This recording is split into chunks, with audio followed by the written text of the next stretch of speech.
하나님의 말씀 에스라 1장 1절부터 4절까지 봉독합시다.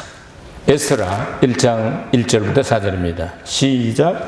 바사왕 고레스 원년에 여호와께서 에레미야의 입으로 하신 말씀을 응하게 하시려고 바사왕 고레스의 마음을 감동시키심에 저가 온 나라에 공포도 하고 조서도 내려 가로되 바사왕 고레스는 말하노니 하늘의 신 여호와께서 세상 만국으로 내게 주셨고 나를 명하사 유다 예루살렘에 전을 건축하라 하셨나니 이스라엘의 하나님은 참 신이시라.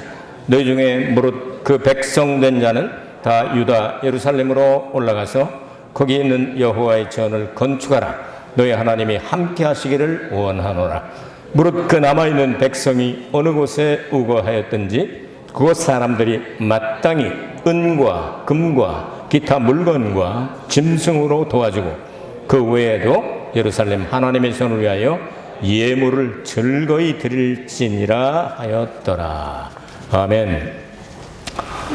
구약 성경을 읽으실 때 창세기서부터 신명기까지 5권이 앞쪽에 중심이 되어 있죠. 창조를 내민 신. 창세기 11장까지는 천지 창조와 함께 인간의 창조 타락 그리고 이렇게 노아의 홍수와 또한 바벨탑을 쌓다가 온 지면의 사람들이 다 흩어지게 만드시는 하나님의 일을 간략하게 기록을 하고 12장부터는 하나님의 선민이라고 말하는 이스라엘의 아브라함을 시작을 합니다. 아브라함부터 시작해서 전체적인 내용이 신명기까지 무슨 내용이냐면 아브라함과 약속을 맺은 대로 애굽 땅에 내려갔다 430년 만에 올라와서 가나안 땅을 정복하고 그리고 그것을 분배하는 그 일까지 그 내용을 알고 모세 오경을 읽으시면 여러분은 참 큰 도움이 될 것입니다. 그리고 난 다음에 여호수아에서는 이제 가나안 정복 전쟁과 분배에 대해서 한 16년 정도의 이야기를 기록을 하고 있고요. 사사기 330년 정도, 300여 년 동안에 사사들이 계속 그 왕이 없을 때 사사가 일어나서 10명의 사사들을 통해서 하나님께서 12명의 사사를 통해서 다스렸던 그런 내용들을 여러분이 읽으실 수 있습니다. 그리고 난 다음 이제 왕정시대가 시작이 되는데 그 왕정시대가 한 600년 계속 되죠. 사울부터 시작해서 마지막에 이제 여러분 아시다시피 이 시드기야 왕 때 이제 망하게 됩니다. 그 망하게 되면서 한 600년 이렇게 하면 그 내용을 쭉 그 내용을 알고서 역사를 아시고서 성경을 읽으면 구약 성경이 대부분 좀 알기가 쉽게 됩니다. 근데 이제 후반부에 들어가면서 그 중간서부터 하나님께서 약속하신 대로 이스라엘 백성들이 바벨론으로 포로 잡혀갔다 70년 만에 돌아오는 그 이야기가 굉장히 많이 나옵니다. 이사야, 예레미야, 에스겔, 다니엘, 호세아, 요엘, 이렇게 쭉 계속해서 그 이야기가 나옵니다. 말라기까지.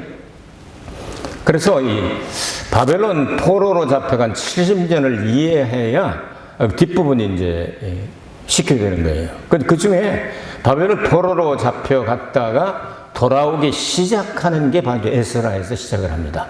에스라 1장 1절에 이제 이 구로스라고 하는 사람이 원년에 그러니까 제1년에 왕이 되자마자 하나님이 그의 심령을 아주 흥분시켜가지고 변화를 시켜 감동을 주셔가지고 이렇게 하라 한 걸 출발을 하게 됩니다. 그래서 돌아와서 성전 재건을 하게 되죠. 재건을 시작하는데 이게 방해꾼들이 많아가지고 한 15년 동안 중단됐다가 성전 재건을 하는데 20년 만에 이제 완성이 되게 됩니다. 그 중심이 바로 에스라서 내용입니다. 그 다음에 느헤미야가 나와 있는데 역사적으로는 에스더보다 느헤미야를 뒤쪽으로 놓으면은 역사적으로는 더 쉽습니다. 성경 편집이 이렇게 됐기 때문에 우리는 느헤미야를 먼저 읽는데 느헤미야는 여러분 아시다시피 느헤미야는 술장관이었죠. 그 술장관은 굉장히 신뢰하는 사람입니다. 포도주를 받을 때 독이 들어있나 없나를 꼭 이렇게 맛을 보고 도품이라고 그러죠. 맛을 보고 난 다음에 임금님께 드리기 때문에 최고로 신뢰하는 사람인데 그 사람이 이제 예루살렘 성전은 완성되는데 성벽이 문짝도 다 떨어지고 성벽이 건축이 안 돼서 속상해가지고 한 3개월 기도하고 난 다음에 이제 임금 앞에 갔을 때부터 이렇게 기분이 좀 이상하다. 얼굴이 안 좋다. 그래서 왜 그러냐 그랬더니 얘기를 해줬어요. 내 동생이 와서 이렇게 얘기를 했는데, 저희 고국이 이렇게 좀 돌아가긴 했지만, 이런 정도가 됐습니다. 그렇게 얘기를 하니까, 그럼 갔다 오면 될 거 아니야. 그래서 장기간 휴가를 받아가지고 가서 예루살렘 성벽을 건축하고 문짝을 달고 그러죠. 그 10개 문을 해달고, 이런 내용들이 이제 그러니까 느헤미야기에 나옵니다. 그 다음에 나오는 에스더가 있는데, 역사로 보면 에스더는 역사적으로는 그 중간에 끼어 있습니다. 그래서 아하수에로 왕이라고, 영어로 크세스라고 하는 그 왕의 부인이 누가 되죠? 에스더가 되죠.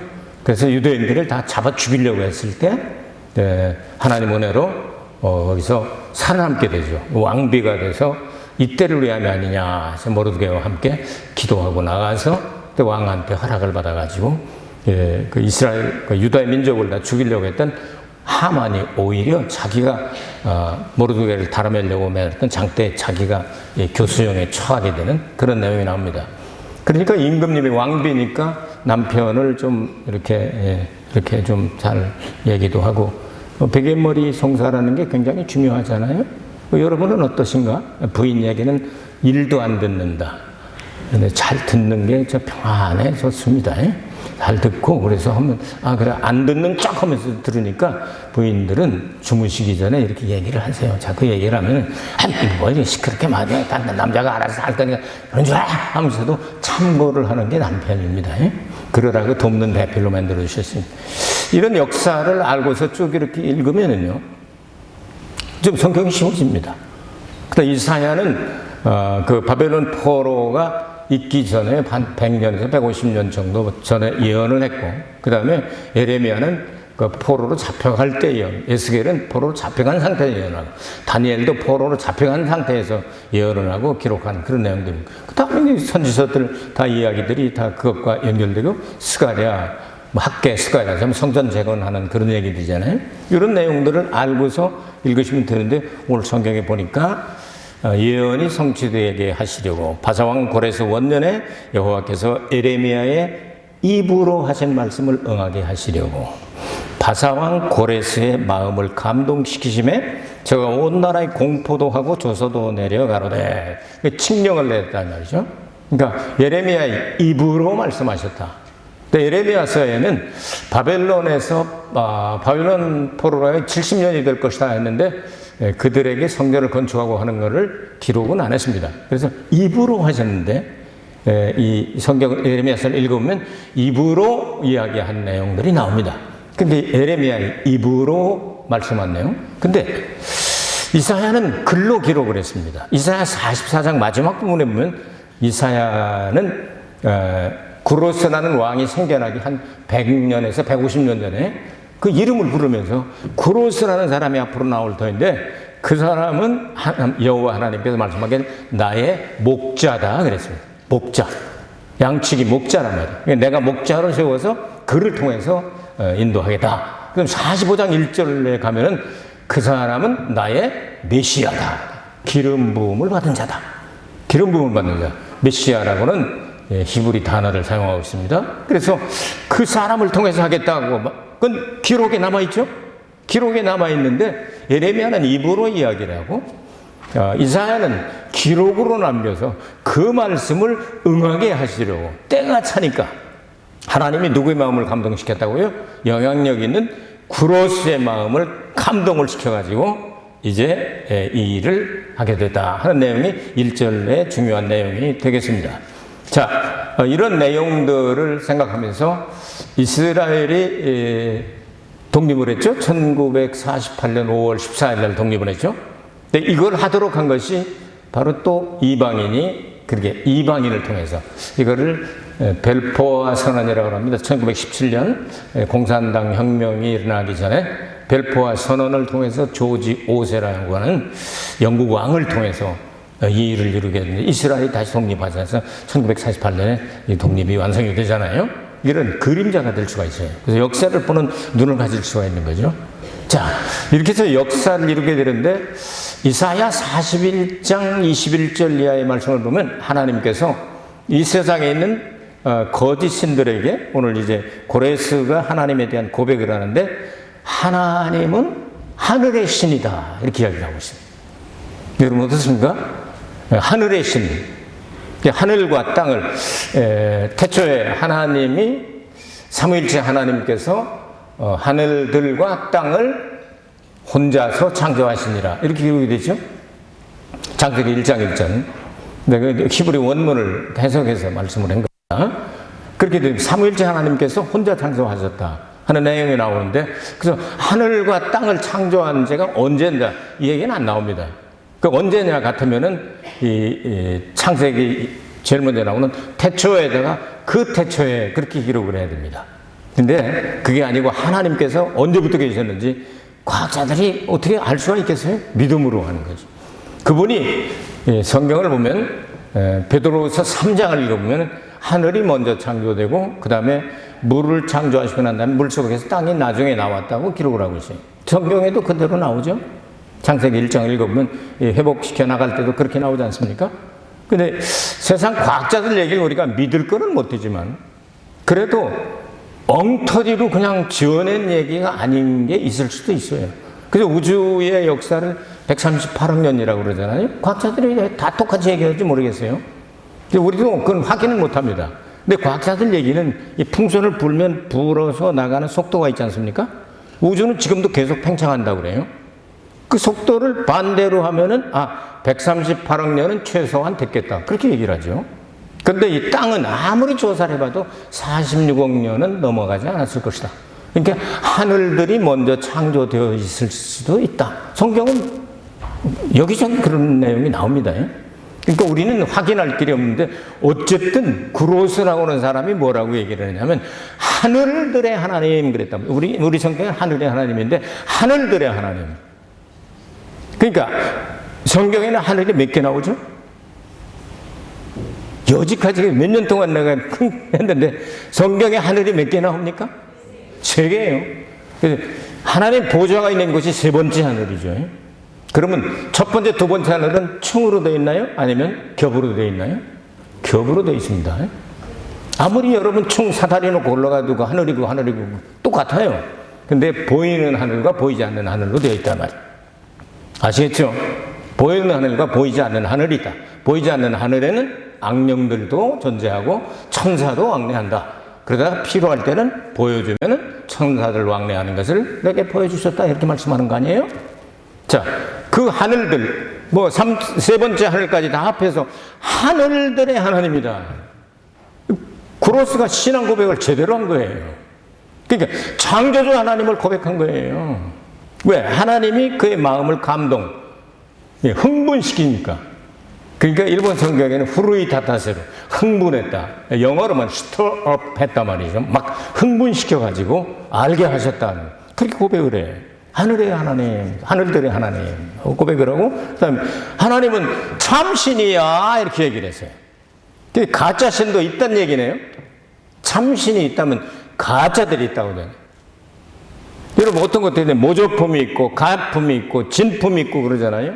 미술이나 아니면 도자기나 아니면 이런 것들도 진품이 있고 가품이 있고 그러잖아요. 영어로 authentic 하면 이제 진품이라는 얘기가 되는데 진짜가 있는가 하면 페이크가 있단 말이에요. 가짜. 요즘 딥페이크가 한국에 아주 시끄럽죠? 분명히 나쁜 짓을 안 하고 빨개 벗고 이상한 짓을 안 했는데 그 합성을 해가지고 중고등 학생들이 어떤 애들이 그걸 돈 벌려고 영상을 찍어가지고 이거 하나로 만든 거죠. 이걸 딥페이크라고 그래요. 이 문제가 지금 한국에서 시끌벅적합니다. 진짜가 아닌데 진짜처럼 합성을 시키는 시대가 됐다고 말이에요. AI 시대가 됐고 챗 GPT로 모든 것들을 다 할 수 있는 그런 시대가 됐단 말이에요.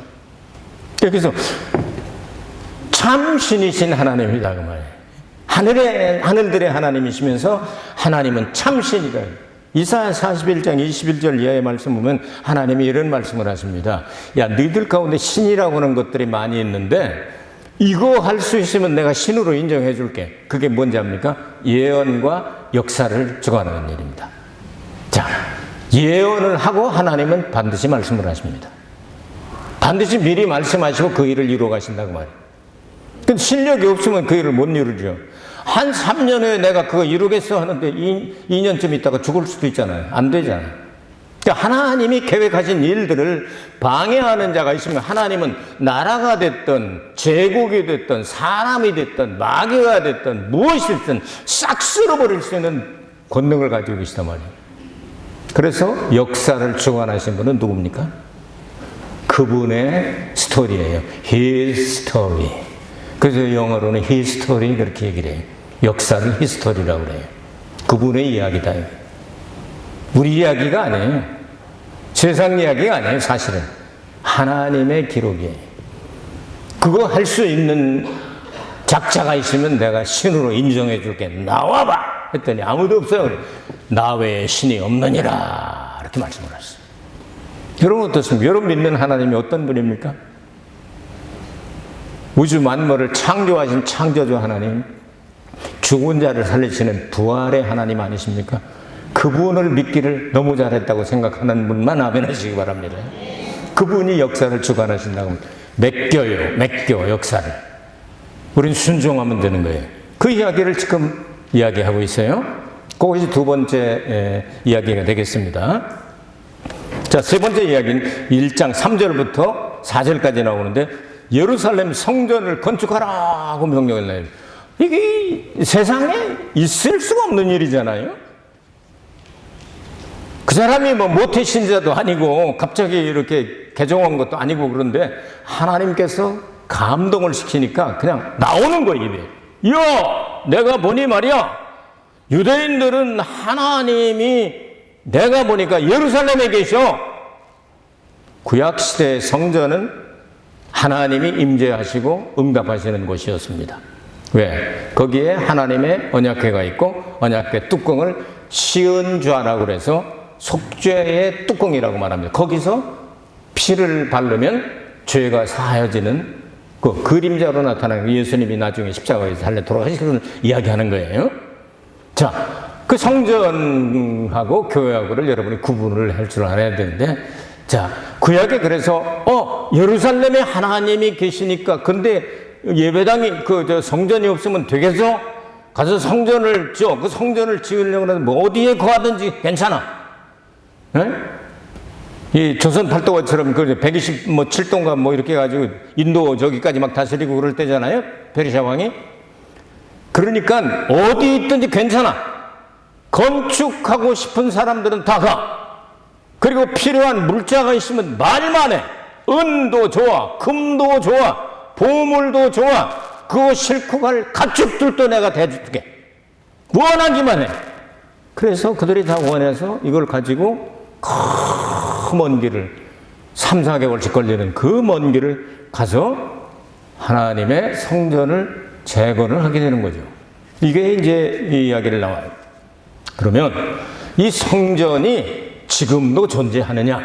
일본 말로는 다 성자 붙이기를 좋아합니다.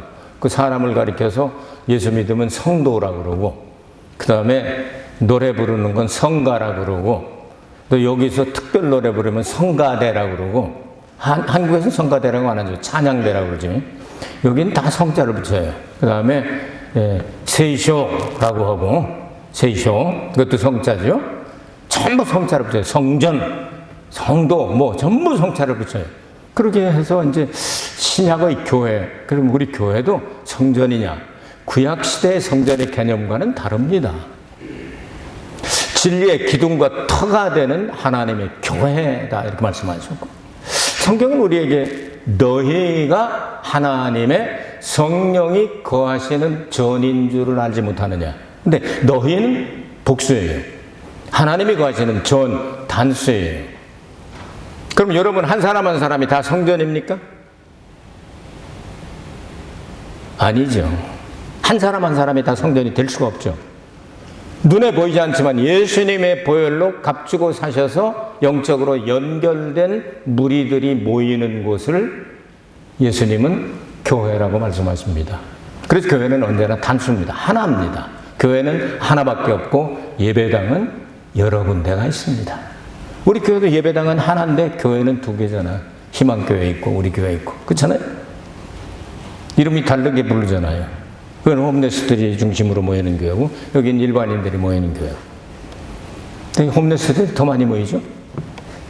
우리도 더 많이 모였으면 더 좋겠는데 전도들을 별로 안 하셔. 혼자만 그냥 천국 가가지고 천국 자기 집이 좀 좁아질까 봐 걱정해서 그런지 그러지 마시고요. 전도해도 충분히 다가가서 충분히 살 수 있는 거 하나님께서 예비하시니 걱정 말고 전도하시길 바랍니다. 전도해서 채우고 그렇게 해야지.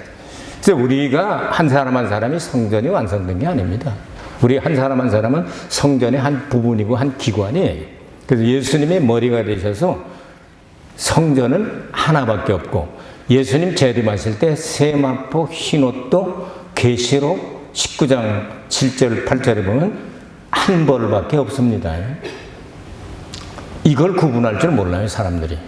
그렇기 때문에 구약의 성전 개념을 가지고 예배당에 들어와서 성전이라고 생각을 하면요, 이거는 구약과 신약의 구분을 할 줄 모르는 사람입니다. 예수님 십자가에 달려 돌아가실 때 성전의 휘장이 어떻게 됐죠? 아래에서부터 위로입니까? 위로부터 아래입니까? 위로부터. 아니, 그 굉장히 이 교회보다 이 교회 높이만 할 거예요. 이 높은데 있는 이 휘장이 이건 아래로부터 찢었다면 사람들이 찢은 거죠.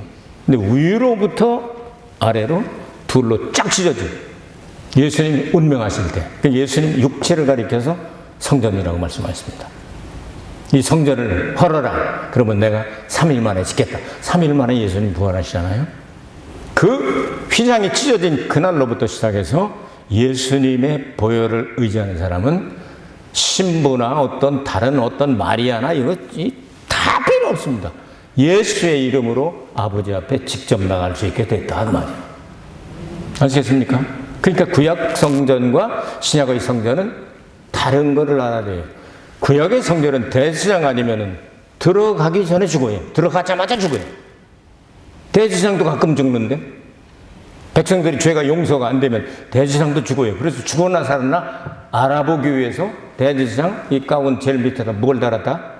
방울을 달아가지고 딸랑 소리가 나면 아이고 우리 죄가 용서되는구나 살았구나 하고 안심하지만 딸랑 소리가 안 나고 퍽 소리가 나면 대제사장이 대신 죽는 거예요. 구약 성전하고 신약 성전하고 같아요, 달라요? 이렇게 설교했는데도 같다 오는 양반이 계시면 이제 또 설명해야 돼요. 같은 게 아니에요. 이건 예배당이에요. 그러나 한번 생각해 보세요. 하나님이 원래부터 지옥을 만드셨을까요? 마태복음에 나와요. 마태복음에 나오는데 지옥은 원래부터 그렇게 사람들이 들어가는 데가 아니고 사탄 마귀 종자들을 거기다 집어넣으려고 하나님께서 만드셨는데 끝까지 하나님을 배반하고 믿지 않고 마귀를 따라가는 사람들이 거기도 같이 들어간다. 그럼 한번 생각해 봅시다. 영원한 지옥 불못에 하나님이 거기에 하나님이 계시지 않은 것은 없습니다. 하나님의 영역입니다. 전부 다 음부도 수월도 이 지옥도 뭐 전부 하나님께서는 안 계신 곳이 그것을 무소부재하다고 그래요. 무소부재. 어려운 말이죠. 무소부재. 안 계신 곳이 없단 말이에요. 그러면 우리가 쉽게 생각해서 하나님의 보좌에 앉아 계시다고 하는데 안 계신 곳이 없지만 다 영역이 계시지만 하나님이 지옥에 가서 살려고 거기 계실까? 그건 아니잖아요. 구분되십니까? 영역이 미치지 않는 곳은 없지만 지옥이 하나님 집은 아니잖아요. 마귀 집이지. 마귀 처박는 집이지. 이렇게 생각을 하시면 정말로 예수 그리스도 안에서 구원받고 정말로 변화된 사람들이라면 두 사람 이상만 모인 두세 사람이 모인 곳에는 내가 반드시 너희 가운데 있겠다고 말씀하셨어요. 그래서 교회의 기본 단위가 두세 사람입니다. 그러니까 우리가 이렇게 예배를 드릴 때는 예배당이지만 일본에서는 예배당을 성전이라고 부르니까 그냥 중앙성전 이렇게 해도 말이 틀리는 건 아닙니다. 그러나 구약의 성전과 신약의 성전은 조금 의미가 다르다. 예수님이 십자가에 달려 죽으신 그 순간부터 구약의 성전은 존재하지 않는다. 신약의 교회가 존재한다. 이렇게 정리를 해두시면 어떻습니까? 성경적이죠. 그럼에도 불구하고 교회는 보이는 교회가 있고 보이지 않는 교회가 있으니까 교회는 그냥 아무데나 그냥 가면 다 교회가 되는 건 아니잖아요. 시장 바닥에 가가지고 여기 우리 예수 믿는 사람들이 모였으니까 여기 교회 할까? 여기 가서 여기도 교회 할까? 기도할 수 있고 다 할 수 있죠. 그러나 어느 정도의 예배 드리는 기본적인 것들이 준비가 돼야 되잖아요. 하나님 앞에. 그래서 이곳이 구약의 성전의 개념은 아니지만 하나님 앞에 예수 믿는 사람들이 모여서 영과 진리로 예배드리는 장소로서 교회로서 예배당으로서 중요한 거예요. 그러니까 이 예배당 이렇게 해놓고서 이거 텅텅 폈으니까 그냥 밤에는 저기 바로 만들어서 이렇게 빌려줄까? 이렇게는 할 수 없지 않냐? 내 말을 알아들으시는지 모르겠네 지금. 그러니까 이거는 믿는 사람들이 잘 유지해야 된다 그 말이요. 참 내 말을 알아듣는지 안 듣는지 모르겠네요. 그러니까 여러분 열심히 신앙생활을 바르게 하고 돈도 많이 벌어가지고 11조도 좀 드리고 건축원금도 드리고 이렇게 해가지고 이런 교회를 아름다운 교회를 동경 한복판에 주셨으면 잘 유지하면서 믿는 사람들이 자꾸 여기 와서 변화되고 이렇게 되면 좋지 않겠느냐 그 말이에요. 고레스 같은 사람도 유대인들에게 너희들 뭐하고 있어? 너희들 하나님이 진짜 하나님이잖아. 하늘의 하나님이고 참신이잖아. 그러니까 가서 하란 말이야. 다 대줄 테니까. 은근보화를 싣고 가는 가축까지도 필요하면 다 지원할 테니까 다 갖고 가! 이런 정도니까 여러분 이 장차 망할 세상 언젠가 이 세상은 망하는데 여기서 아버지 집이라고 생각이 되는 진리의 기둥터가 서 있는 하나님의 말씀이 선포되는 이 교회도 잘 유지해 주십사 이런 말씀이에요. 제가 여기서 영원히 있는 거 아니잖아요. 저도 나이 먹어갑니다. 여러분도 잡숴하시고 나 혼자 먹는 거 아니에요. 그러니까 억울할 거 하나도 없어요. 다 같이 먹는 거예요 우리. 근데 계속 여러분들은 이제 그 후대를 위해서 자꾸 육성을 시키고 준비를 시키고 해가지고 아름다운 성전을 주신 기적으로 주신 이 예배당을 잘 유지하면서 많은 사람들이 구원받게 하는 그런 곳으로 만들어야 되지 않겠느냐 그 말씀이에요. 이런 내용들을 생각하면서 여러분 최선을 다하시길 바랍니다. 여러분 성경에 70년 이 동안에 4번의 칙령이 발효가 되는 첫 번째 칙령이 오늘 말씀입니다. 두 번째 칙령이 519년, 이건 536년이고요. 기원 전입니다. 다리오 왕이라고 들어봤습니까? 다니엘 때. 다리오 왕이 또 한번 칙령을 내려서 왜 성전을 중단하고 있어? 중단됐다며. 다시 해. 하고 칙령을 내려서 이제 완성합니다. 그 다음에 세 번째 내린 칙령이 기원전 458년 아닥사스다. 그러니까 아하스로 왕의 그 다음쯤 되겠죠? 아닥사스다 왕이 또 이 성전에 문제가 있다고 그러니까 칙령을 내려가지고 아무도 건드리지 말고 제대로 하게 해. 그것이 458년에 있었습니다. 그건 역사에 나와 있습니다. 그 다음에 마지막으로 445년에 이제 아닥사스다가 다시 칙령을 내리게 되는데 이제 성전이 있으면 성전을 보호하는 예루살렘 성도 만들어야 되지 않겠어? 느헤미야를 보내니까 말이야. 그 완성시키란 말이야. 이렇게 해서 완성되는 것이 바로 445년 BC, 그러니까 기원전 445년의 일이었습니다. 이건 역사적으로 다 있었던 일이고 다 얼마든지 찾아서 낼 수 있는 그런 일들이 성경에 기록되어 성경에 이렇게 BC 몇 년이다 이렇게 기록이 안 됐지만 누부 몇 년, 아닥사스다 몇 년, 예를 들어서 고레스 원년, 그러면 기원전 536년이에요. 이 페르시아가 시작된 해니까 이런 내용들을 오늘 여러분에게 전달해 드렸습니다. 자, 성전의 주인은 누구죠? 성전의 주인이 누굴까요? 머리 대신 예수님이죠. 성경은 우리 한 사람 한 사람을 위해서 예수님이 십자가 달려 죽으셨습니다. 피 흘리셨습니다. 그럼에도 불구하고 성경에 내가 너 한 사람을 사러 와서 너를 샀다 이렇게 말씀을 하지 않았죠. 성경은 뭐라고 기록을 합니까? 사도행전 20장에 하나님이 자기 피로 사신 교회 이렇게 말씀을 했습니다. 여러분 참 교회 되시기 바랍니다. 참 교회가 되어야 예수님이 보혈로 살아야 되는 겁니다. 은혜가 풍성하신 아버지 하나님, 고레스 왕을 통하여 칙령을 내린 것이 역사적으로 그대로 이루어졌습니다. 예수님 다시 오신다는 성경의 약속의 말씀이 1518번이나 기록되어 있습니다. 반드시 오시는 줄 믿사오니 예수님 오실 때 모두 공중으로 휴거되어 예수님을 만나는 영접하는 일들이 있게 하여 주옵소서. 예수 그리스도 이름으로 축복하며 기도하옵나이다. 아멘. 하나님께 영광의 박수 올리겠습니다.